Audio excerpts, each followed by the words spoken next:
بسم اللہ الرحمن الرحیم۔ تاریخ احمدیت سے ایک ورق۔ حضرت مصلح موعود رضی اللہ تعالی عنہ کا پہلا تاریخی دورہ یورپ، قیام لندن کا 5واں ہفتہ 19 سے 25 ستمبر 1924 تک۔ 19 ستمبر 1924 کو حضور رضی اللہ تعالی عنہ نے خطبہ جمعہ ارشاد فرمایا، جس میں قومی اخلاق مضبوط کرنے پر زور دیا۔ جمعے کے بعد ویمبلی کانفرنس کے پریزیڈنٹ سر ای.ڈی. راس سے ملاقات کی۔ آپ کا شمار انگلستان کے نامور مستشرقین میں ہوتا ہے۔ مزاج پرسی کے بعد انہوں نے کہا کہ آپ کی تشریف آوری پر انگلستان کا پریس بہت دلچسپی لے رہا ہے۔ اسی شام آپ نے سینٹ لوکس ہال میں حیات بعد الموت پر شاندار لیکچر دیا۔ 20 ستمبر 1924 کو لیگوس نائجیریا کے 2 حاجی صاحبان، جن میں سے ایک احمدی تھے، حضور کی خدمت میں حاضر ہوئے۔ 21 ستمبر 1924 کی شام کو حضور کی کرنل ڈگلس سے ملاقات ہوئی۔ یہ وہی کرنل ڈگلس تھے جنہوں نے ہنری مارٹن کلارک کا مقدمہ بے بنیاد پا کر خارج کر دیا تھا اور عدل و انصاف کا بہترین نمونہ دکھایا تھا۔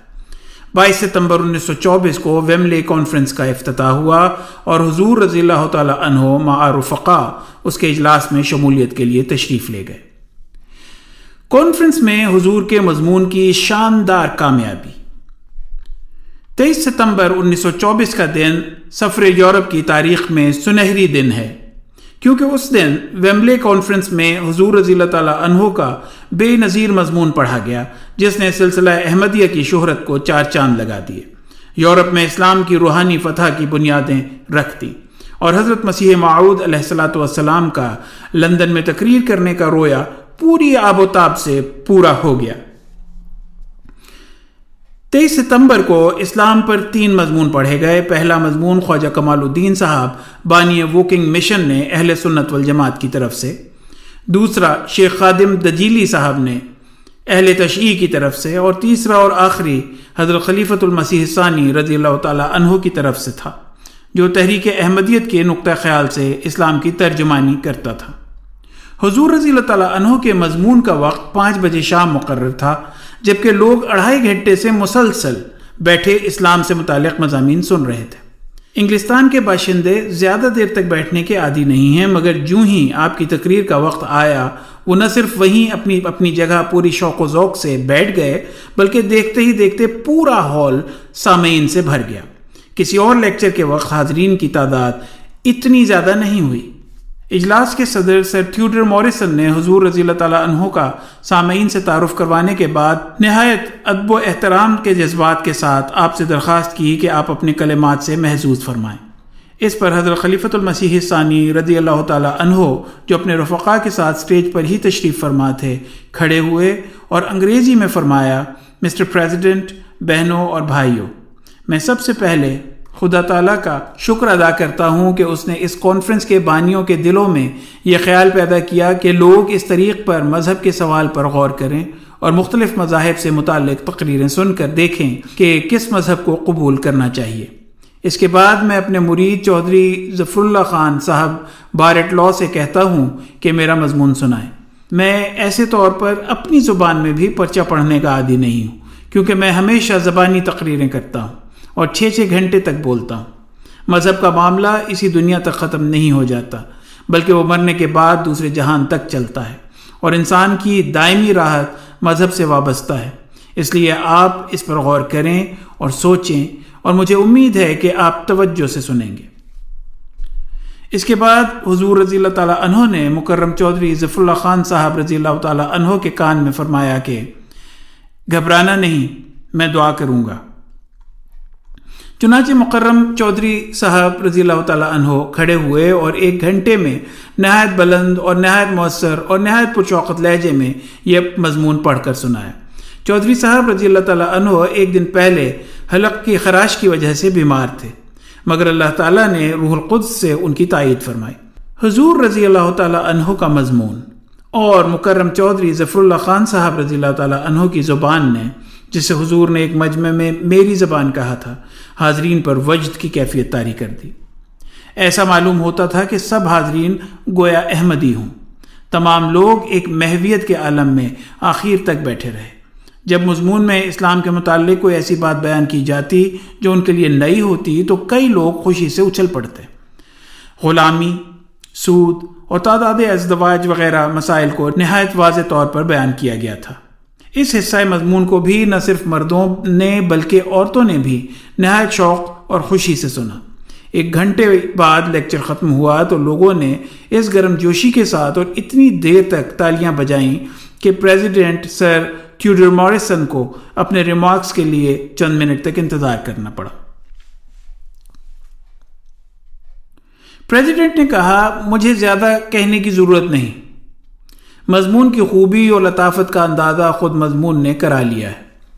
میں اپنی طرف سے اور حاضرین کی طرف سے مضمون کی خوبی ترتیب، خوبی خیالات اور اعلیٰ درجے کے طریقے استدلال کے لیے حضرت خلیفۃ المسیح کا شکریہ ادا کرتا ہوں۔ حاضرین کے چہرے زبان حال سے میرے اس کہنے کے ساتھ متفق ہیں، اور میں یقین کرتا ہوں کہ وہ اقرار کرتے ہیں کہ میں ان کی طرف سے شکریہ ادا کرنے میں حق پر ہوں اور ان کی ترجمانی کا حق ادا کر رہا ہوں۔ پھر حضور کی طرف مخاطب ہو کر کہا کہ میں آپ کو لیکچر کی کامیابی پر مبارکباد عرض کرتا ہوں۔ آپ کا مضمون بہترین مضمون تھا جو آج پڑھے گئے۔ کیا آپ کا خیال نہیں ہے کہ اس کامیابی کے لیے جو آج آپ کو حاصل ہوئی ہے آپ یہاں تشریف لائے؟ اجلاس ختم ہونے پر سر تھیوڈر موریسن دیر تک سٹیج پر کھڑے کھڑے مختلف باتیں کرتے رہے اور بار بار مضمون کی تعریف کرتے رہے۔ مضمون کے پڑھنے پر لوگوں نے مکرم چودھری محمد ظفر اللہ خان صاحب رضی اللہ تعالیٰ عنہ کو بھی بہت مبارکباد دی۔ چنانچہ فری چرچ کے ہیڈ ڈاکٹر والٹر واش نے، جو خود فصیح البیان لیکچرار تھے، اپنے تاثرات بیان کرتے ہوئے کہا کہ میں نہایت خوش قسمت ہوں کہ مجھے یہ لیکچر سننے کا موقع ملا۔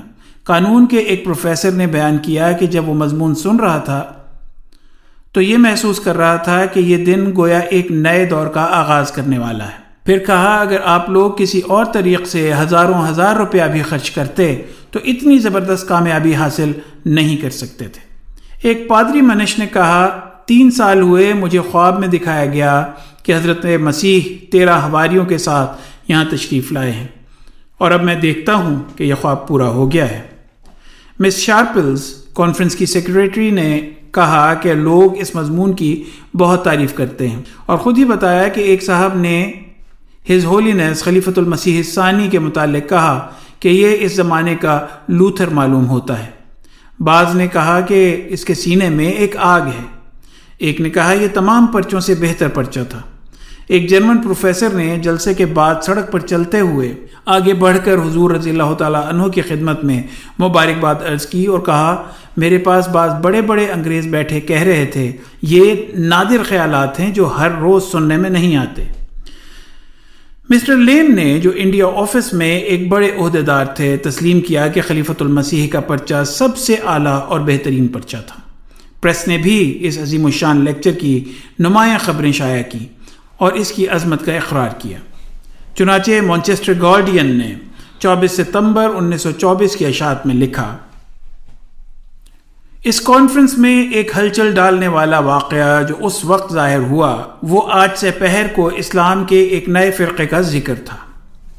نئے فرقے کا لفظ ہم نے آسانی کے لیے اختیار کیا ہے، ورنہ یہ لوگ اس کو درست نہیں سمجھتے تھے۔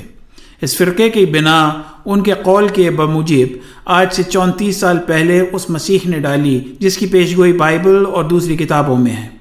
اس سلسلے کا یہ دعویٰ ہے کہ خدا تعالیٰ نے اپنے صریح الہام کے ماتحت اس سلسلے کی بنیاد اس لیے رکھی ہے کہ وہ نوع انسان کو اسلام کے ذریعے خدا تعالیٰ تک پہنچائے۔ ایک ہندوستان کے باشندے نے جو سفید دستار باندھے ہوئے ہے اور جس کا چہرہ نورانی اور خوشکن ہے اور سیاہ داڑھی رکھتا ہے اور جس کا لقب ہز ہولینس خلیفۃ المسیح الحاج مرزا بشیر الدین محمود احمد یا اختصاراً خلیفۃ المسیح ہے، مندرجہ بالا تحدی اپنے مضمون میں پیش کی، جس کا عنوان ہے اسلام میں احمدیہ تحریک۔ آپ کے ایک اور شاگرد نے جو سرخ رومی ٹوپی پہنے ہوئے تھا، آپ کا پرچہ کمال خوبی کے ساتھ پڑھا۔ آپ نے اپنے مضمون کو، جس میں زیادہ تر اسلام کی حمایت اور تائید تھی، ایک پرجوش اپیل کے ساتھ ختم کیا، جس میں انہوں نے حاضرین کو اس نئے مسیح اور اس نئی تعلیم کے قبول کرنے کے لیے مدعو کیا۔ اس بات کا بیان کر دینا بھی ضروری ہے کہ اس پرچے کے بعد جس قدر تحسین و خوشنودی کا چیئرز کے ذریعے اظہار کیا گیا، اس سے پہلے کسی پرچے پر ایسا نہیں کیا گیا تھا۔ ماخوذ از تاریخ احمدیت جلد 4 صفحہ 451 تا 454۔